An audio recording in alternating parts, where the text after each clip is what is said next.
The spreadsheet blinked at me like a dare. I'd been at the company long enough to read the numbers like Braille. Line items, vendor names, memo fields, the tiny habits that give away mistakes and occasionally crimes. This one wasn't a mistake.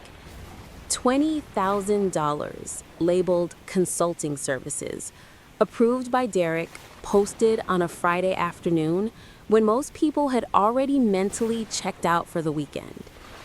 Derek was the kind of boss who smiled like a promise and acted like a permanent fixture at the top. He wore pressed shirts, dropped leadership phrases into meetings, and had a talent for being invisible whenever responsibility needed to be taken.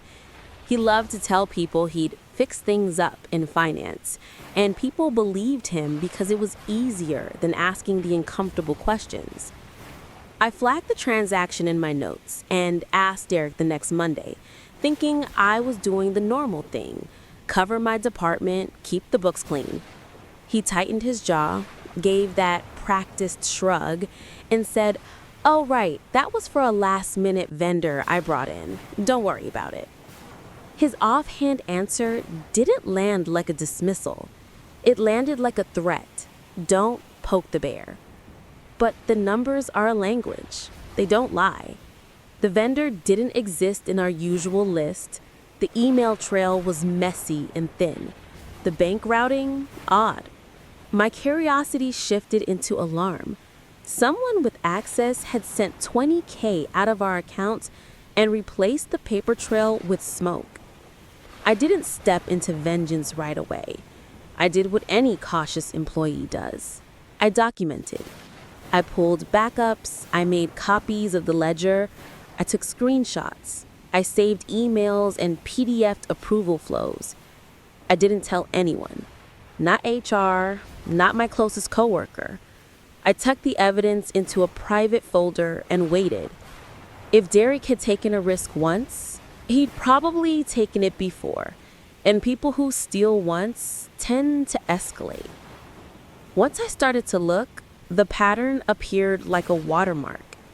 Smaller amounts siphoned from petty budgets, travel expenses padded with miscellaneous fees, a chain of shell vendors with addresses in cheap office buildings. Derek's approvals always carried a polite comment, "Handle it on my account." He'd smile and walk away. People take orders from above without the appetite for digging. $20K was too big to ignore. An external audit would blow this open, but external audits are rare, expensive, and scheduled on the company's timeline, not mine.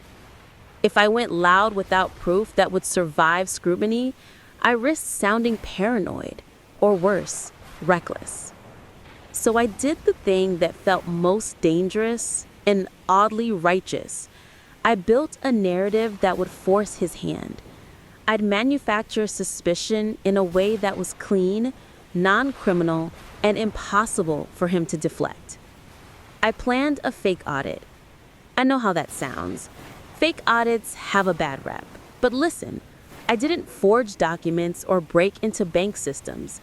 I engineered a professional-looking internal review that used absolutely legitimate channels. I created a controlled escalation, a credible extra review request routed through the office of the VP of Finance, timed to be seen during the big quarterly review meeting, where the entire leadership team would be present. The goal was to make Derek explain himself to people who had the authority to demand answers, in public and on the record. I had to be careful. Anything that looked like an attempt to manufacture evidence could backfire. So my fake audit would be more of a staged spotlight, a legitimate internal review request that highlighted specific anomalies that were real and that I could demonstrate were connected to Derek. I wasn't making anything up. I was building a presentation that would expose what we already had. I just needed the right stage. Timing was everything. The company had its quarterly leadership review in 2 weeks. all department heads, the VP of Finance, HR, and the CEO would be in the same room.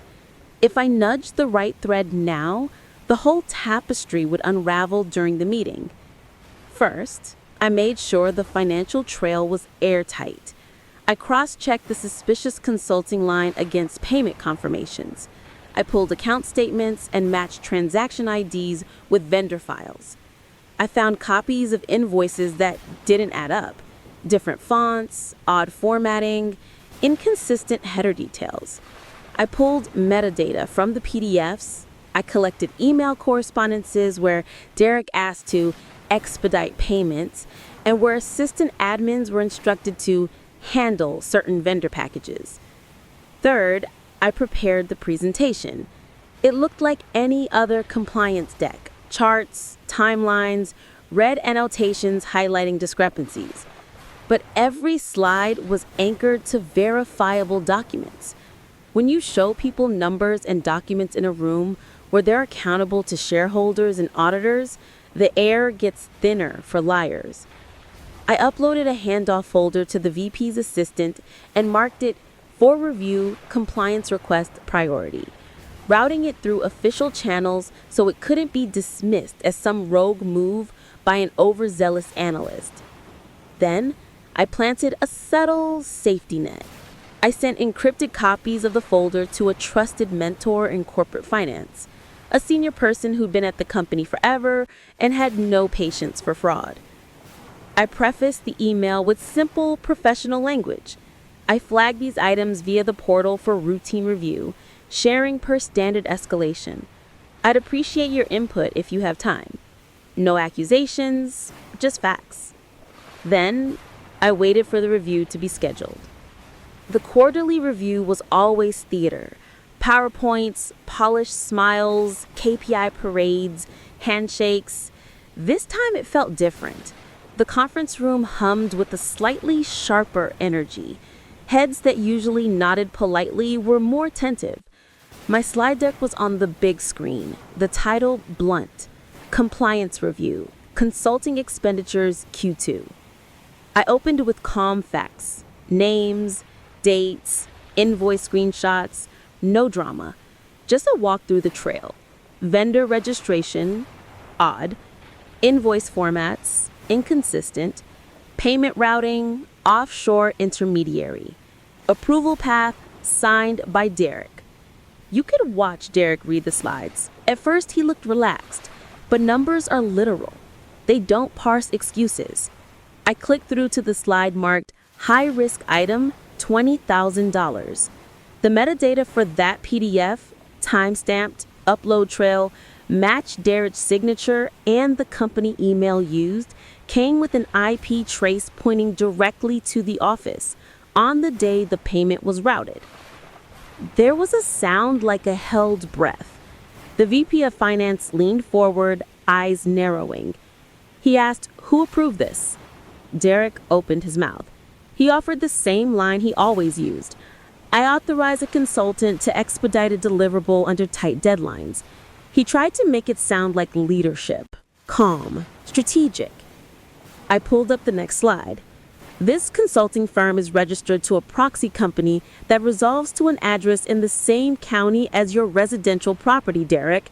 The bank routing shows the funds sent to an intermediary account that ultimately transfers to an account that lists your name as beneficiary. The room turned. And that is when Derek did what I knew he would. He went into damage control.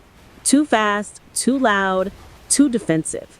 He launched into a rambling justification about vendor recommendations and tight deadlines, and in the same breath, he accidentally referred to the vendor by the same nickname he used in a casual email chain to his wife.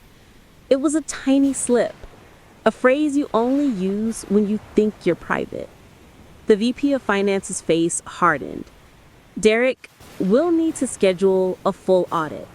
The words were measured, official. They hit like a gavel. Derek's face flushed. He tried to smile. "We can clear this up. It's an accounting misunderstanding." The assistant pushed a printed copy of an internal authorization request across the table, and the VP pointed to the signature block. The signature was Derek's. The metadata was clean. There was no misunderstanding left to manufacture. Finally, with a voice that no longer had the practiced smoothness of a manager, but the rawness of a man with nowhere to hide, Derek muttered, I took the payment. The confession was small, involuntary, like a cough you can't contain. But in a room of witnesses and people with power to act, it was everything. Procedures kicked in fast. HR paused Derek's access pending investigation. Legal and finance closed off accounts. For once, the system designed to protect the company did the right thing. It moved quickly and transparently. I had built the stage where the lie could unravel, and the company spread through acted. the office like a cold wind. People who had once fawned over Derek cleared their desks of casual photographs and LinkedIn callbacks. He was escorted from the building with the cardboard box, and the same smooth voice now gone entirely. Over the next week, the audit traced not only the $20K, but a pattern worth prosecuting. Repeated unauthorized transfers totaling 6 figures over 2 years. The DA was called. The company recovered some funds and took civil action for the rest. Derek was terminated and blacklisted in industry circles. His name followed him like a stain. My own career didn't explode into fireworks. That wasn't the point. The VP of Finance publicly thanked me in the staff meeting for flagging the anomaly, framing it as an demonstration of internal vigilance. I was offered a quiet promotion into a compliance-adjacent role because people trust the person who solves problems without drama. It was a subtle reward, the kind that matters long-term. But the best part wasn't the promotion, the thanks, or watching Derek face consequences.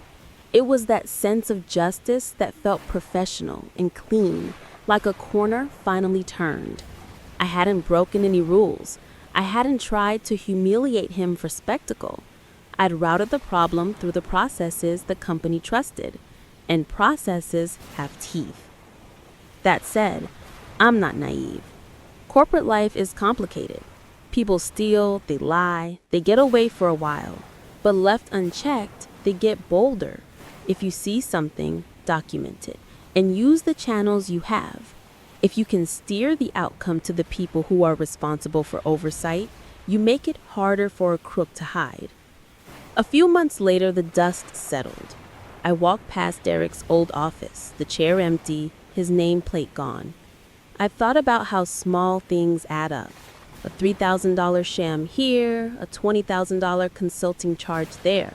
Each one tiny enough to be rationalized until the sum becomes a crime. I thought about the moment he confessed, a flinch in front of people whose job it was to protect the organization. That confession didn't come from dramatic confrontation or malicious theatrics.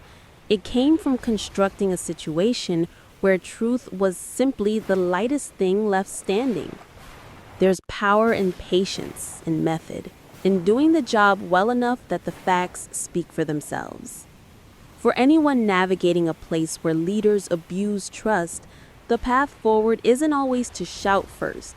Sometimes it's to prepare the room, gather the documents, and let the institution designed to police itself do its work. Derek's face occasionally popped up on gossip threads, the cautionary example of how charisma doesn't equal character.